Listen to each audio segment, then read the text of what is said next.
Muy buenos días.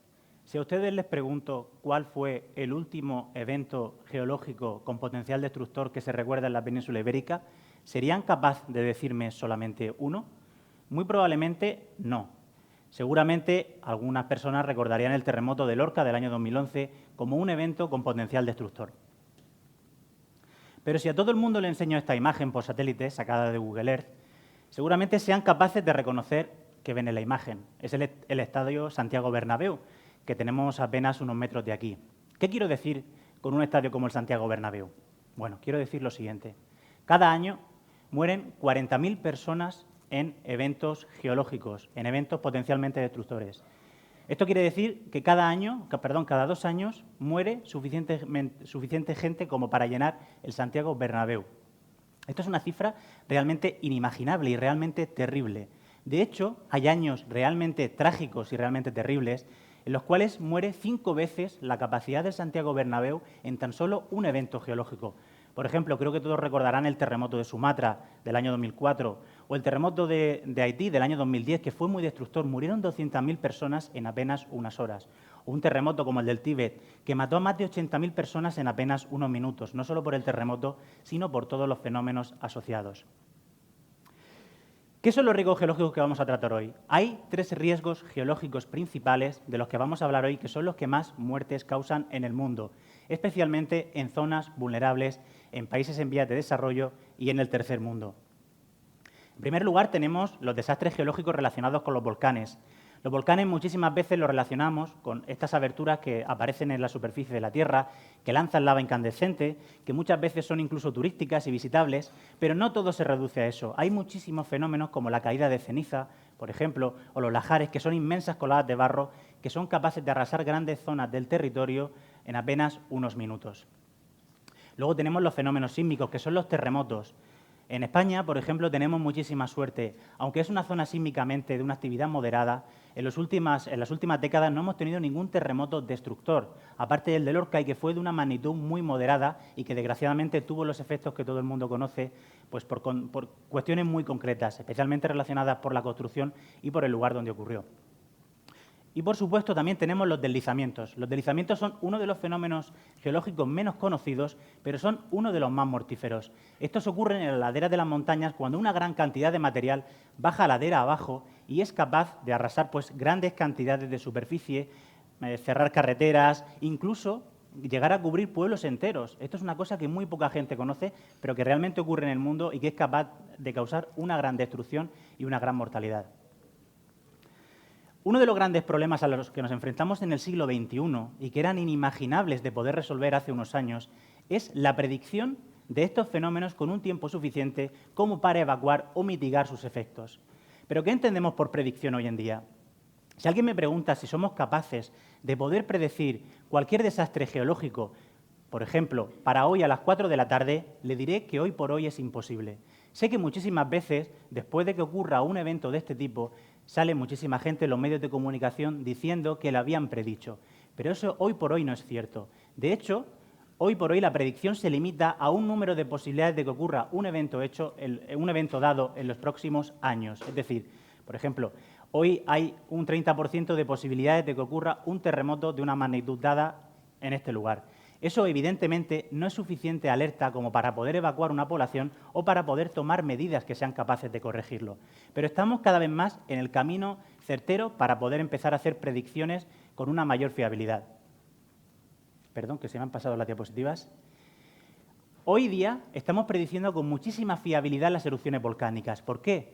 Porque desde hace unos años somos capaces de medir con muchísima precisión, antes de que ocurra nada, cómo cambia la forma de un volcán cuando la lava está encendiendo por la corteza terrestre y está empezando a deformar la Tierra. Somos capaces de medir los gases que emiten los volcanes antes de que empiece la erupción. Somos capaces de medir la temperatura que tienen los arroyos relacionados con estos volcanes. Y somos capaces de medir muchísimas cosas. Pero incluso aún así, a veces tenemos problemas con la predicción de los volcanes, porque a pesar de que los volcanes podemos verlo y podemos ver muchísimas de las señales que emiten, a veces nos equivocamos. Y aquí les dejo 2 ejemplos muy recientes. El primero, que hay a la izquierda, no sé si recordarán que hace apenas un mes, en Indonesia, hubo la erupción de un volcán, del volcán Taal.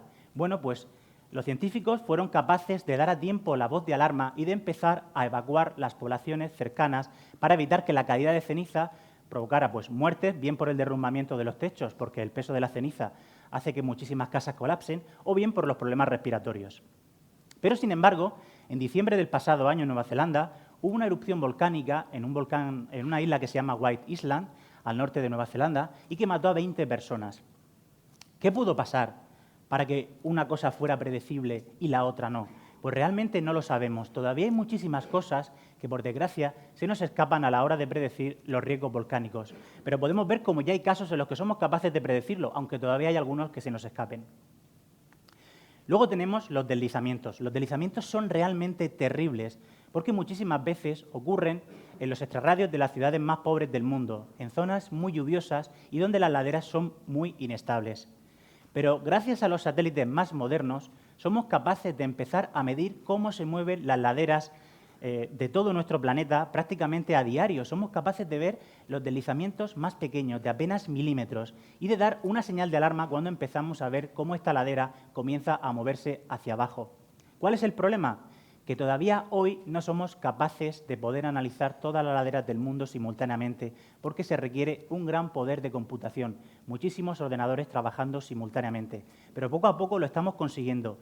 Y la NASA, de hecho, en los últimos años, ha desarrollado un modelo para predecir dónde podrían ocurrir a tiempo real este tipo de deslizamientos, usando datos como, por ejemplo, la precipitación, el uso del suelo, si tiene cobertura vegetal.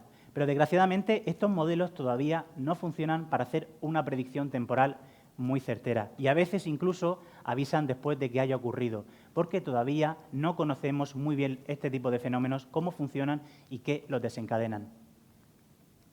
De hecho, en España, en las últimas semanas, hemos tenido un evento de deslizamiento que mató a 2 trabajadores en un vertedero del País Vasco, concretamente en el municipio de Zaldívar. Creo que todo el mundo lo recordará. Bueno, pues quizá si hubiésemos tenido ya la capacidad de análisis suficiente como para poder analizar a tiempo real todas las laderas del mundo, incluso esta ladera, que en realidad era una ladera artificial porque era la de un vertedero, quizá se podría haber dado la señal de alarma de una manera automática y haber evitado esta catástrofe humana que ha costado la vida de 2 personas, además de numerosos daños materiales en la autovía. Y por último, tenemos quizá uno de los eventos destructores a nivel geológico más importantes, que son los terremotos.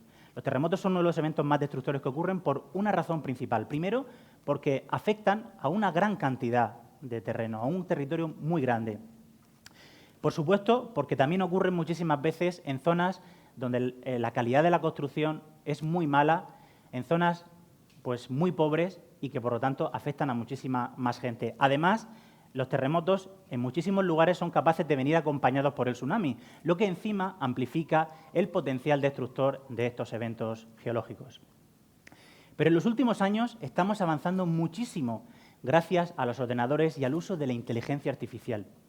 Miren, los terremotos son una serie de vibraciones que se dan cuando la corteza terrestre se rompe y empieza a vibrar. Bueno, pues, ¿qué estamos haciendo ahora? Ahora, gracias al uso de la inteligencia artificial, lo que estamos haciendo es romper rocas, estamos sometiendo a rocas a muy alta presión, a torsión, las estamos haciendo sufrir y estamos escuchando cómo estas rocas se parten y se agrietan. ¿Qué interés puede tener el escuchar cómo se rompe o se agrieta una roca? Bueno, pues estamos intentando reconocer cuáles son los sonidos y las vibraciones que emiten estas rocas justo en el momento antes de romperse.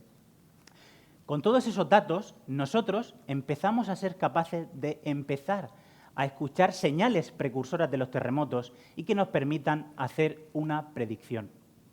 Es cierto que estas investigaciones llevan apenas 2 años haciéndose, pero ya empezamos a tener resultados fiables, ya empezamos a entrenar las inteligencias artificiales para que sean capaces de reconocer estos patrones que antes eran totalmente imperceptibles. Y de hecho, en el año 2019 ya empezamos a enseñar a una inteligencia artificial a escuchar todo el catálogo de los terremotos que han ocurrido en nuestro planeta para ver si es capaz de reconocer, en este caso a posteriori, las señales precursoras de un terremoto. Y una vez entrenada con un grado suficiente de fiabilidad, ver si podemos extrapolar este modelo a futuro y si, efectivamente, como nosotros pensamos, los terremotos se producen de una manera relativamente similar que nos permita producir una predicción certera y poder avisar a las poblaciones que están en un mayor riesgo, pues, de sufrir un terremoto destructor.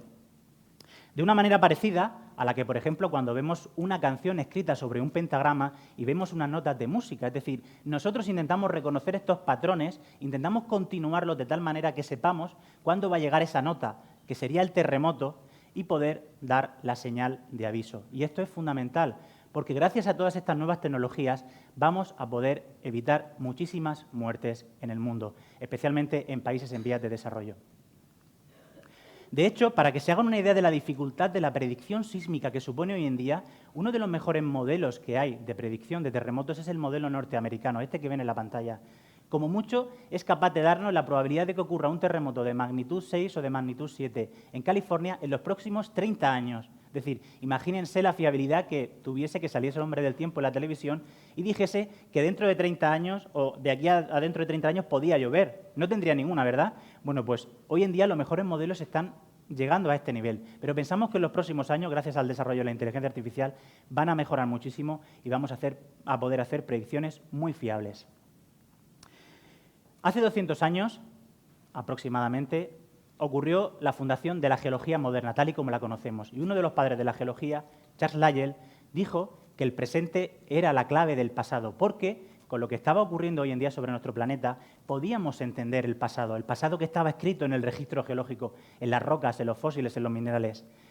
Pero hoy pensamos que quizás esto era todavía muy poco, porque todavía no tenía las herramientas suficientes. Pensamos que todavía se podría añadir un poco más.